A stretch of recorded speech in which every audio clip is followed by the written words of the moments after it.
are back on Turning the Tide with Muriel Sluyter and Renae Cowley. Today we are talking about the issues of America from a generational viewpoint, from Muriel Sluyter, who was a social commentary columnist, also my mother. She is 73. Renae Cowley, who is a new college graduate from Utah State University, and then myself right in the middle. So, ladies, welcome back. Hello. Okay. Hello. Let's talk about what America you remember as a child. For me, it was a childhood filled with, you know, we were alternately living in the city and in the country, and so if we were in the city, we were out in the streets playing kick the can and hide and seek and hanging upside down in trees, eating M&Ms that my mom didn't know about. Mom was big on candy, Renae. Oh. So the neighbor kids would provide the candy. Sounds like a deprived childhood to me. How dare they? Yeah, those other kids had candy. She deserved candy. Well, come to think of it, if you would have asked Obama that, I'm sure he would agree. I bet he would have. But I bet he doesn't have a jar of jelly beans on the desk, though. I bet he would have forced those parents to give up their jelly beans. Anyway, I had a childhood that was filled with making rafts out of styrofoam containers that motorcycles came in, and playing with goats and climbing trees, and it was a childhood that was just so free and beautiful and lovely. I remember the very first time anything ever startled me out of that idyllic childhood was when we were living in Utah, Mom, and Ted Bundy kidnapped and killed that girl from Lehigh. And yes. She was, I was just about 2-3 years younger than her when that happened. And it changed me to a point where I no longer trusted anymore, which is kind of sad. It's sad for a child to lose trust, and yet children now don't have any because they're taught not to trust, and they have to be taught. They don't dare trust too much, though, right now. Yeah, and so that's the childhood I remember and where it changed. Mom, what do you remember from your childhood? Well, it was a totally different world. People worked really hard. Fathers worked really hard. A candy bar was a nickel, by the way. My father made $100 a month, and we lived on it because we lived on a farm, and we had a big family. But we grew a lot of our own food, and when we needed meat, Daddy would go out and get a rabbit. By that I mean go shoot one. And, of course, I hope your listeners aren't thinking about that one, but he went out and simply shot our meat when we wanted it. We had our own sheep that my daddy butchered. There was a tremendous difference in the types of movies, for instance. They were musicals or westerns or lots of Walt Disney and lots of John Wayne type stuff. There was no sex, and it was not permitted. There was no nudity. There were not even any references to that sort of thing. Then in the 50s, Law and Order shows came in, but they hadn't really been that way until television came. And, of course, here in the West, we didn't have television as soon as they did elsewhere.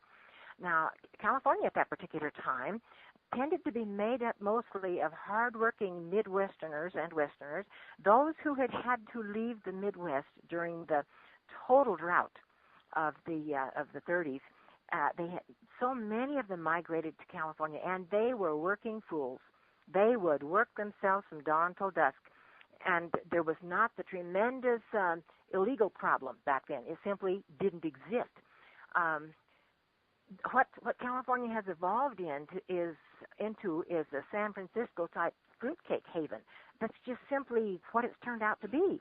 But back then, music was totally different. It began to change during the Elvis Presley era, but music was very melodious, and they were mostly love songs, except for the Western ballads and things like that had come out of the West. And you'd hear a lot of stuff like silly stuff, fun stuff, like "Lay That Pistol Down, Babe," where they yes. silly stuff, and everybody would laugh and think it was so fun.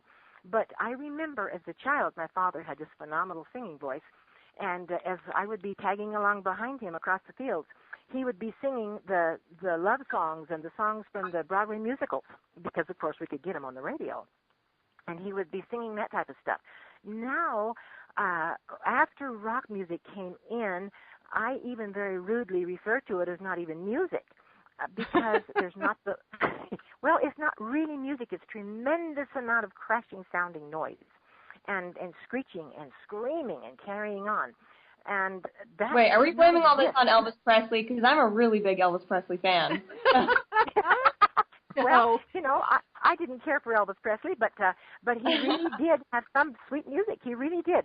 He did, yes. There was back then respect for people's individual rights. They really had, people really did respect others' individual rights. And as we knew about communism elsewhere, where the people's individual rights simply didn't exist.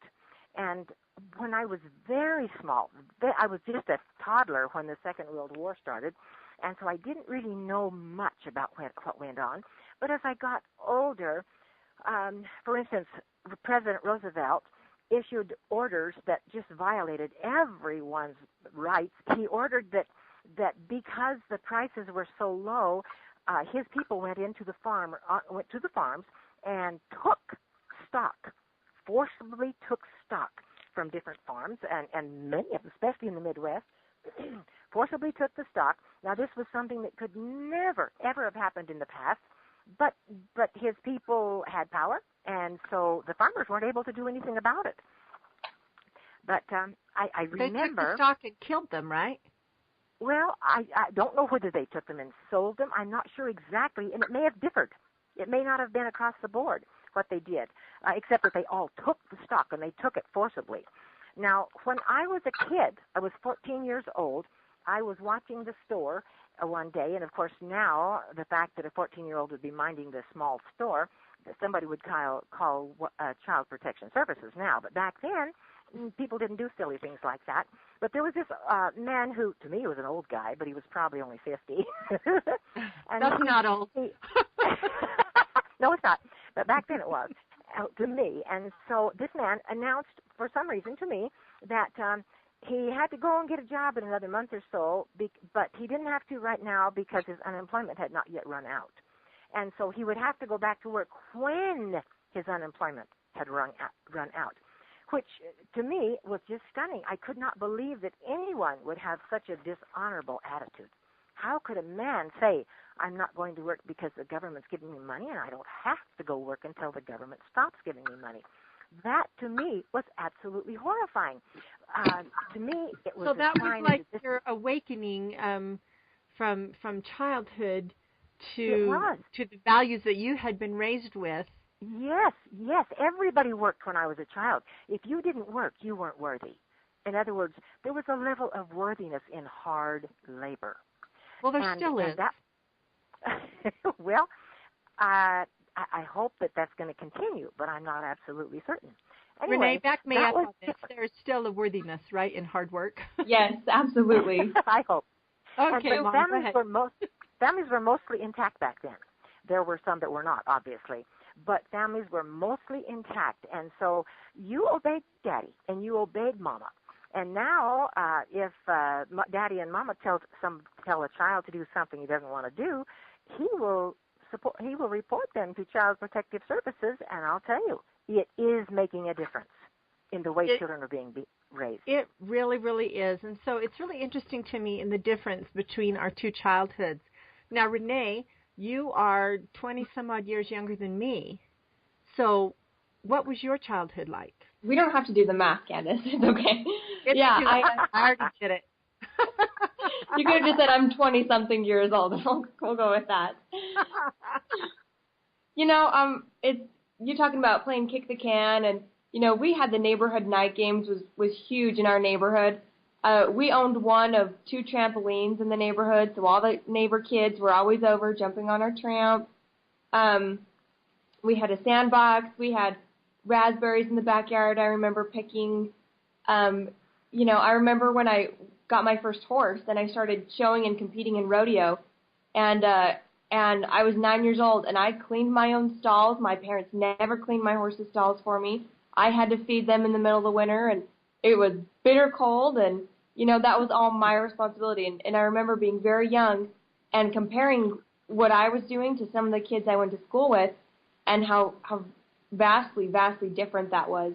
that they weren't involved in things, nor did they have responsibility at that young age. But 9 years old, I mean, I was taking care of 7 or 8 horses, and I remember taking a lot of pride in that, which kind of brings me back to my point of people don't understand the pride of your workmanship and of accomplishing something instead of this air of entitlement. That there's something to be said for that.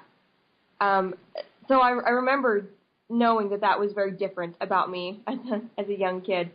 I also remember MTV and when the Real World was started and that was a big thing and that people thought it was so racy and terrible and at the time it just seemed kind of natural. It seemed like a natural progression of things because I looked around and that's sort of what I saw going on. I remember Bill Clinton and Monica Lewinsky very, very clearly as a kid. And so it just seemed like that was a natural thing, that is what goes on in the world. Of course, there aren't things that I participate in, but it seemed like commonplace to me. Well, and that is a stark difference. I remember when MTV came on too, and it aired for the first time while I was in college, and it was pure music, nothing else. It didn't have anything but music. And Alvin and I were just talking about this yesterday, how we wished MTV would get back to just music and get away from all the reality shows. Because as, it started with The Real World. He actually mentioned The Real World and what it has grown to now to Jersey Shore. Mm-hmm. It is. Yeah, and Mom, you don't know about these shows, but what the difference between those two shows is night and day in degradation. Don't you think, Renae? Oh, yeah, absolutely. Absolutely. Yeah, I remember the exact same thing. I remember when, of course I wasn't around when MTV first came on, but I remember when it was just music videos versus when it started the reality TV shows and these spring break parties, my gosh. Concerts during spring break, and they would air these concerts, in Florida, and I remember that was just, it seemed like I said at the time, a natural progression of things, that I didn't have the frame of reference that perhaps you two did, that this is the world I was raised in, this seems like the direction we're going, and yeah, this seems like the next step.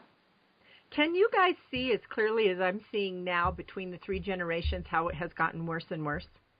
Oh, yes. Oh, my goodness, yes. Probably Can you my see it, view Renae? is better than Absolutely. And rapidly, too. I think, just in the time of, like we were saying before, of what the Real World was versus, Jersey Shore and other things of that nature, that it's progressing so much more rapidly down this dark path. Yeah. And that I think, this 100 years versus the previous 100 years, I think you can safely say that morals and standards and decency was about on the same level. I think very, very minor differences within the previous 100 years to this 100 years. Does that make sense? It makes total sense. Go ahead. What I am seeing right now, I am seeing a nation on the brink of suicide. I am seeing a nation working toward suicide, convincing itself everything is okay, everything is okay, until they get to that stage where literally we have committed suicide as a nation. And from the time when we reach that stage, it's wide open. Anything can happen and probably will. So suicide is literally what I'm seeing. I hadn't thought of it in that area, but Renae, you and I are in the front lines of this battle for America, and that is what's happening, isn't it? It is, and I think she's right that we're steadily approaching that point, but I still have a lot of hope, and I still have a lot of faith in the American people that deep down we have a conscience and we know what's right, and I think that we're starting to see a slow, maybe small now, changing of the tides. Very good.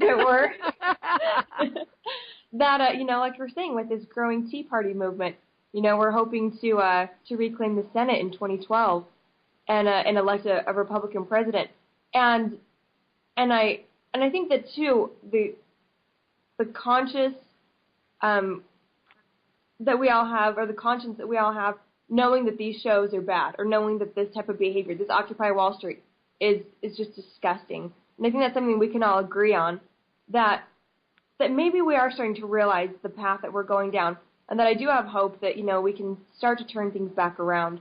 When I look ahead, I kind of see that. I can see that We can either continue going down this scary, dark path, or we can start acting now to eradicate this type of behavior and to bring things back to the way they should be, to restoring some of these constitutional principles that are being ignored and thrown by the wayside, and the same with common decency and individual values. Hopefully that they will be slowly restored as well.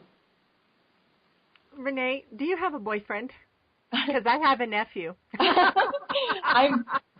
I'm currently accepting applications, Candace. So I am going to introduce you to my nephew. He is a cop in West Valley, and I happen to think the world of him, and I am rapidly thinking the world of you too.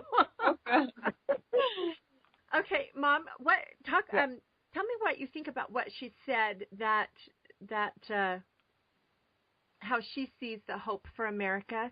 Because I also have great hope, but you and I have had many conversations, and you've had 73 years of life of seeing the direction this has been going. Do you have hope? Do you still have that for America? I don't really want to say this. I want to tell you that, but I don't want to say it. But no, I have very little hope. This man is the man in the White House is aggressively doing everything in his power to take this country down. He is doing it deliberately. He is an anti-American. He was an anti-American when he ran, and most of the people recognized it. All the adults did. The young ones who voted for him and those who it made them feel pure and holy to vote for a black man. Those people did not really look at anything in the long run. If we vote this man out this next time, I think we stand a chance. If we vote this man in again and give him 4 more years, in my opinion now, it is over. I happen to agree with you in that we have to get him out, and I think Renae agrees with that as well. I have hope for America because I am, along with Renae, involved with so many people who are fighting to turn it around. But Renae, what hope can you give to my mother's generation from your generation that America can be salvaged?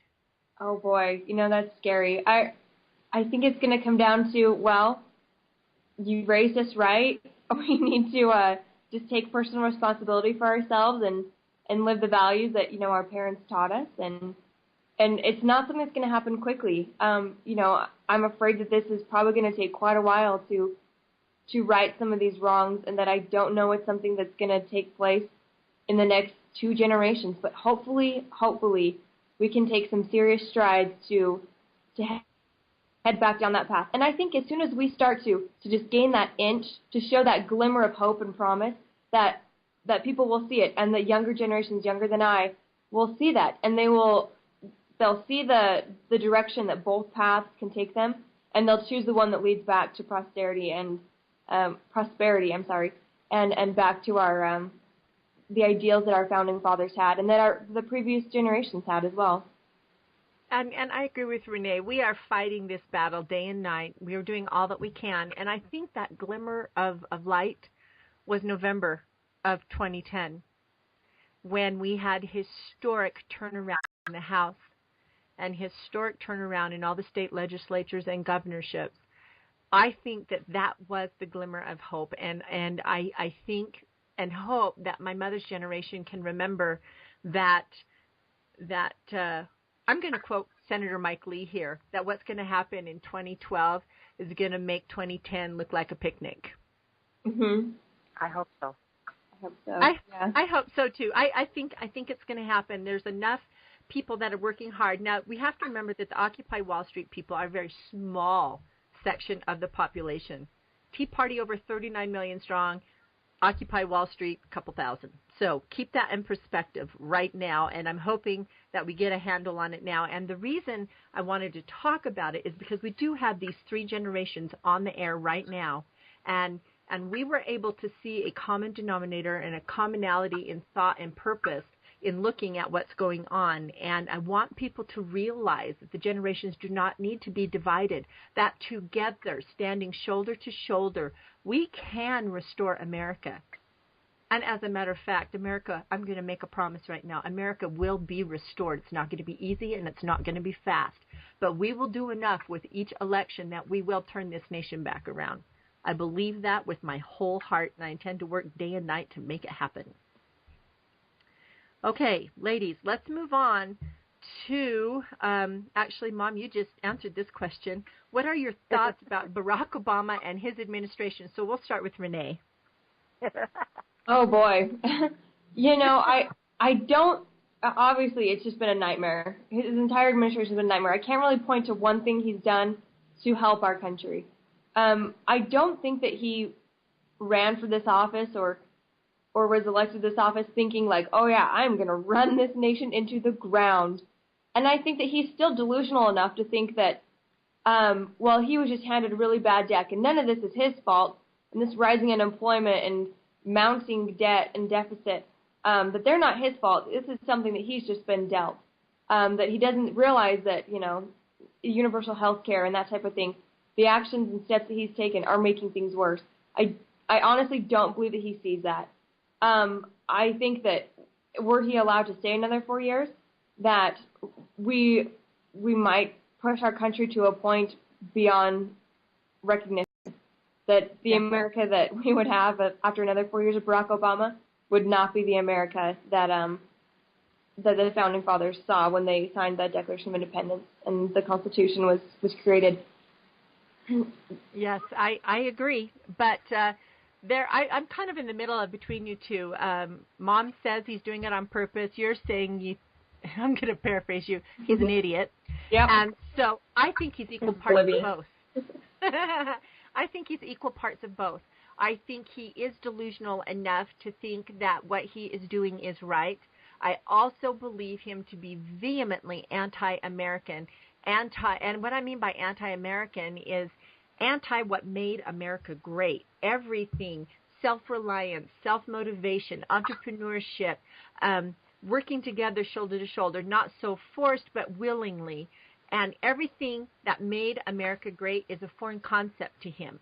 He doesn't believe that that is good. He believes in the cradle to grave. So I think he is deliberately trying to destroy America, and I think he's trying to build it back up into this Keynesian, cradle to grave, communist vision he has in his mind. The problem standing between him and his vision are the American people. And we're going to stay there. Yeah, that's how I see it. That's how my generation. We can occupy that space. Yes. We will be, I don't want to call us Wall Street, though. Let's see. We'll have to come up with a good title. Yeah, we will. Okay. Let's take a look at the current presidential field. Which of the candidates gives you a sense of hope? Let's start with you, Mom, and then we'll move to Renae and then me. Well, there's probably the one who would do the most good of all, and that's Gingrich, and he hasn't a prayer to win, okay? He literally has not a prayer to win, in my opinion. I think it probably is between Romney and Perry and Kane. That's the ones I think can win, okay? Do you like them? I like Romney, other than that he's an Easterner, and they tend to have very different attitudes than Westerners. You got to remember that. Westerners don't think like Easterners. And so that is my one problem with him. But he's a good man, he's an honorable man, and he's a very capable man. And so I think that he would probably be very good, and I think he has a chance to win. Now, Perry, I'm having problems with Perry's pugnacious nature. He kind of wants to pick fights, and I have some problems with that. I don't misunderstand. If he's talking about the Soviet Union or one of these other countries that the Muslim countries that want to take us down, I want a pugnacious president, but I don't want him to be pugnacious with his own people. And I'm seeing a little more of that than I like. I read his book, Fed Up, and I liked it a lot. I really liked it a lot. But when I'm listening to him, as I say, I want a man who wants to reason things out more than just straight go for the fight. That I'm really not absolutely wild about. Herman Cain. Yeah, and Herman Cain, I'm crazy about Herman Cain. I really, really like the guy. I think that he is very, very good. He's not been involved in politics, and I think that there would have to be a very sharp learning curve if he were to win. And I could surely wish that he would win because I approve of just about everything he does. And I'm sure that there are going to be some things that he would do that I wouldn't like because he's a human being and I'm a different human being. But I think the man loves America, and that to me is the strongest. I think he's willing to fight when he has to because he has done such a thing in his businesses. He's willing to work very hard. He's willing to give other people not only responsibility but give them respect and thank them for what they have done. I think this is a man who would be able to be a very good president. I think that probably his foreign experience is maybe lacking, his foreign policy experience, but he's a very smart man. I think he could learn it fast. So those are the three that I think could win. And it's Romney and Kane, and Perry has to come down number 3. But those are the 3 that I like. And the rest of them, even though I like a lot of them, they can't win, in my opinion.